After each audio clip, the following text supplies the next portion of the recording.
pagi adik-adik. Selamat pagi, Pak. Apa kabar hari ini? Baik, Pak. Apakah adik-adik semua sudah siap untuk mengikuti pembelajaran kita pada hari ini? Siap. Oke, untuk itu sebelum kita memulai pembelajaran kita pada hari ini, saya minta kesediaan salah seorang untuk memimpin kita dalam doa. Pak Guru dan teman-teman, mari kita menyiapkan hati dan batin kita untuk berdoa mulai. Berdoa selesai. Oke, baik, terima kasih kepada Yeri yang sudah memimpin kita dalam doa. Sekarang saya akan mengecek kehadiran. Yang pertama, Yeri Indeso, Hadir Pak. Lisa Jo, Hadir, Pak. Marteda Benu, Hadir, Pak. Rizky Loy, Hadir, Pak. Siti Nagui, Siti Alfa, Pak. Alfa. Iya. Aduh, Siti ini bagaimana? Alfa sudah 2 kali ini. Oke, baik, adik-adik sekalian. Materi kita pada hari ini itu tentang, siapa tahu tentang apa materi kita pada hari ini? Tidak tahu, Pak. Hari lalu kan kita sudah belajar tentang komponen ekosistem, terus interaksi pada ekosistem, jenis-jenis limbah, dan cara menanggulangi limbah. Jadi hari ini kita akan mempelajari tentang pengelolaan sampah. Bagaimana pengelolaan sampah. Jadi tujuan pembelajaran kita pada hari ini ada 2, yaitu yang pertama, menganalisis permasalahan yang ditimbulkan dari proses pengelolaan sampah di lingkungan sekitar, dan yang kedua itu mengemukakan gagasan atau solusi permasalahan pengelolaan sampah melalui pembuatan produk daur ulang sampah. Oke, adik-adik sekalian, siapa yang di sini di rumah belum ada tempat sampah? Semua sudah ada. Di adik-adik mereka punya rumah itu tempat sampah itu sudah memisahkan antara sampah organik dan sampah organik atau belum? Sudah. Terus teman-teman mereka, adik-adik semua sudah mengelola tidak sampah organik dikelola menjadi apa dan sampah organik dikelola menjadi apa? Sudah belum? Belum. Nah, kalau belum, pada hari ini kita akan mempelajari tentang solusi supaya kita bisa mengantisipasi permasalahan sampah tersebut dalam kehidupan kita sehari-hari. Di sini siapa yang sudah tahu atau siapa yang tahu sampah itu apa? Sisa dari pemakaian manusia. Ayo, sampah itu apa? Sisa pemakaian.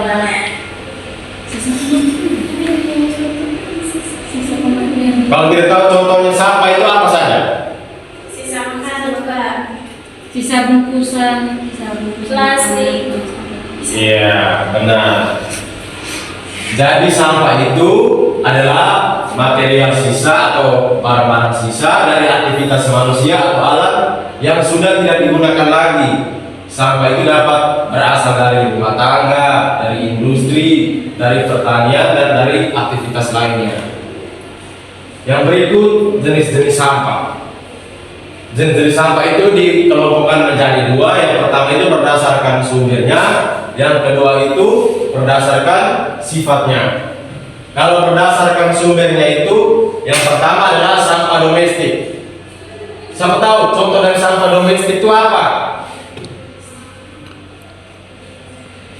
Sampah domestik itu sampah yang dihasilkan oleh rumah tangga. Itu contoh dari sampah domestik itu apa saja? Sisa sayuran, apalagi nasi basi. Itu semua itu termasuk dalam sampah domestik. Kalau sampah industri, Pembuangan limbah. ya limbah-limbah industri. Yang berikut sampah pertanian, kotoran yang daun kering, kayu-kayu. Kalau sampah medis itu seperti alat-alat Ada medis. Kalau berdasarkan sifatnya itu dikelompokkan menjadi 3, yaitu sampah organik, sampah anorganik, dan sampah B3 atau bahan berbahaya dan beracun. Kalau sampah organik itu contohnya apa? Campuri, Iya. sayuran, Iya. Nasi. Sampah anorganik, plastik, botol bekas. gas, Ya. Kalau sampah berbahaya dan beracun, obat-obatan. iya betul sekali. Jadi sampah organik itu dihasilkan oleh makhluk hidup. Terus sampah anorganik itu dari barang-barang bekas seperti hasil pemakaian kita sehari-hari. Kalau sampah berbahaya dan beracun itu seperti pada sampah pada rumah sakit, tempat-tempat kesehatan seperti itu. Yang berikut kita akan memutar video tentang dampak sampah bagi kehidupan masyarakat.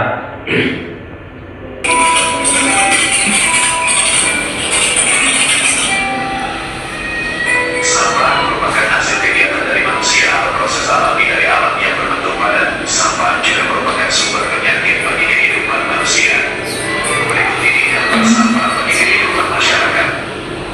1. Terhadap kesehatan, lokasi dan pengelolaan sampah yang tidak tepat. Pembuangan sampah yang tidak terkelola merupakan surga bagi banyak organisme dan menarik berbagai hewan seperti lalat, kecoa, dan tikus penyebab penyakit. Potensi bahaya kesehatan yang ditimbulkan oleh limbah antara lain diare, kolera, dan demam tifoid menyebar dengan cepat karena virus dari sampah yang dibuang sembarangan bisa masuk ke air minum. Demam berdarah juga dapat meningkat dengan cepat di daerah dengan pengelolaan sampah yang buruk. Penyakit jamur juga dapat menyebar, seperti jamur kulit, penyakit yang menyebar melalui rantai makanan. Contohnya adalah penyakit yang ditularkan oleh cacing pita, Taenia sodium. Cacing ini sebelumnya masuk ke saluran pencernaan ternak melalui makanan berupa sisa makanan limbah.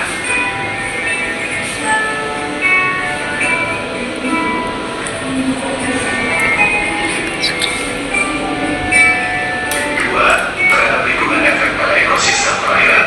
Sampah yang dibuang ke berbagai tempat dapat dibedakan menjadi 2, yaitu sampah organik dan sampah anorganik. Di satu sisi, sampah organik dianggap mengurangi kandungan oksigen di lingkungan perairan, sedangkan sampah anorganik mengurangi penetrasi sinar matahari ke lingkungan perairan, sehingga mengganggu proses penting ekosistem seperti fotosintesis.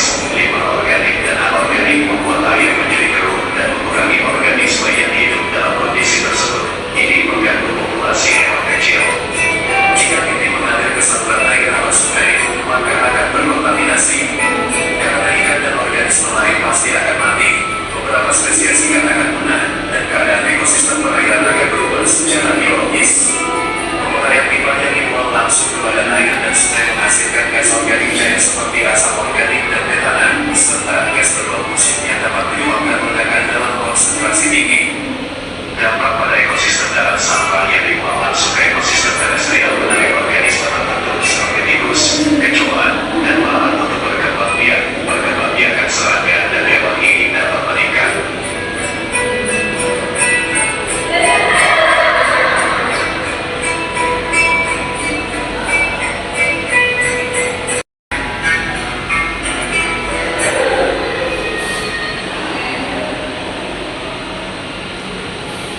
Oke adik-adik sekalian, setelah kita sama-sama menonton video tentang dampak sampah bagi kehidupan masyarakat, sekarang saya akan bagi adik-adik ke dalam 2 kelompok untuk mengerjakan soal berikut dan nanti dipresentasikan di depan kelas. Jadi bagi 2 kelompok, kerjakan soal sesuai dengan video yang telah adik-adik nonton.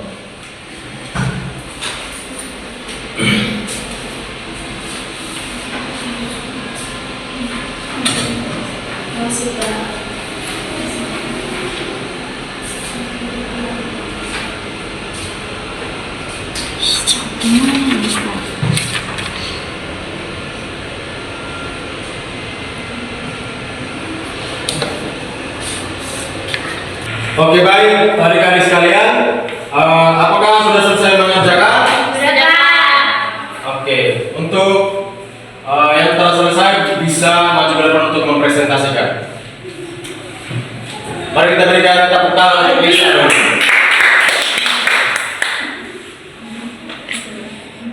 Terima kasih atas waktu dan kesempatannya. Saya akan menjawab pertanyaan. Yang pertama, apa perbedaan utama antara sampah organik dan anorganik? Berikan masing-masing contoh. Yang pertama, sampah organik. Mikroorganisme. Contohnya itu sisa makanan, misalkan nasi, sayur, buah-buahan, daun kering, dan ranting pohon. Secara rutin. Sekian dan terima kasih. Terima kasih Lisa. Mari kita berikan tepuk tangan untuk Lisa.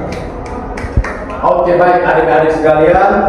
Jadi apa yang disampaikan oleh Lisa tadi itu jawabannya itu betul semua.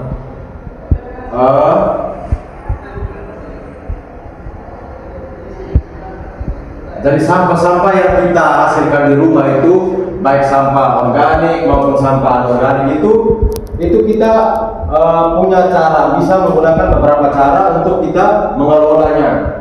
Yang pertama itu kita dengan cara mengurangi. Jadi kita mengurangi penggunaan sampah yang berlebihan di rumah kita. Contohnya itu tidak boleh memberi seperti yang tadi dijawab oleh Lisa itu. Kita kalau mau belanja bawa tas sendiri supaya bisa mengurangi kertas plastik. Yang berikut, kalau ke kampus kalau mau bawa bekal isi di tupperware gitu, jangan pakai bungkusan seperti kertas nasi. Ini tuh akan menyebabkan sampah itu menjadi banyak. Yang kedua itu menggunakan kembali. Jadi kita menggunakan barang-barang yang bisa kita gunakan kembali supaya tidak terjadi penumpukan sampah. Mendaur ulang dari sampah-sampah anorganik seperti kaleng, botol bekas, terus sedotan dan lain sebagainya itu kita bisa daur ulang menjadi barang yang bisa kita gunakan atau bernilai ekonomis untuk kita.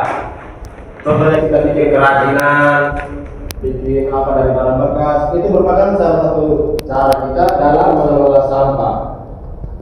Yang berikut waste to energy, itu kita bisa membuat energi dari sampah seperti minyak kayak minyak apa begitu, kayak solar dari sampah begitu, bisa menghasilkan energi dari sampah. Yang berikut peran masyarakat dalam pengelolaan sampah. Jadi adik-adik semua ini termasuk masyarakat atau bukan? Masuk. Jadi kalian punya peran tidak dalam mengelola sampah itu? Punya. Iya, jadi kita semua yang hidup di dunia ini kita harus punya tanggung jawab terhadap pengelolaan sampah supaya kita hidup aman, tentram dan damai. Jadi peran masyarakat itu yang pertama itu membuang sampah pada tempatnya dan memilah sampah sejak dari rumah.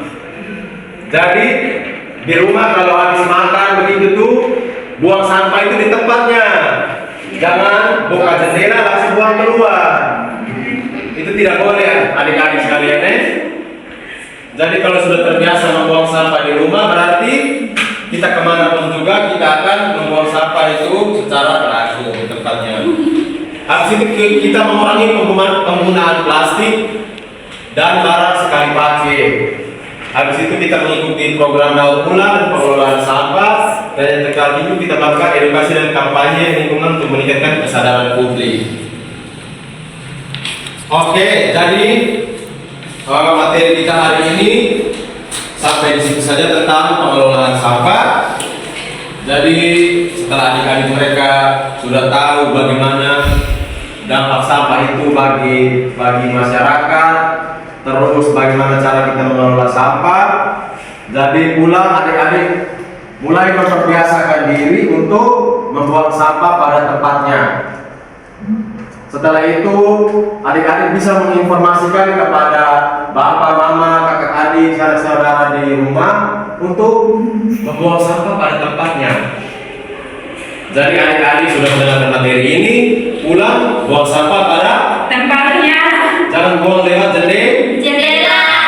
itu salah. Adik-adik, jadi materi kita pada hari ini cukup sampai di sini saja. Jadi Pak mengucapkan terima kasih kepada adik-adik semua yang sudah mendengarkan materi ini dengan fokus dan teliti. Untuk itu minggu depan kita masih tentang materi yang sama, pengelolaan sampah, yaitu kita akan membuat proyek atau kita menghasilkan sesuatu dari sampah, tapi sampah anorganik. Oke, untuk itu adik-adik semua pulang wajib belajar, cari tahu bagaimana kita cara mengelola sampah biar minggu depan datang kita bisa ada bayangan untuk membuat proyek tersebut. Oke, sebelum kita mengakhiri pertemuan kita pada hari ini, Mbak Mita salah satu orang memimpin kita dalam doa.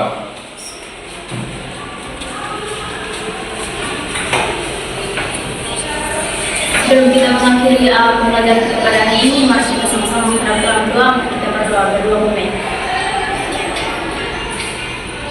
Berdoa selesai. Oke, baik, terima kasih banyak Jenny. Untuk itu kita akhiri pertemuan kita pada hari ini. Sampai jumpa di minggu depan. Selamat siang untuk kita semua. Siang,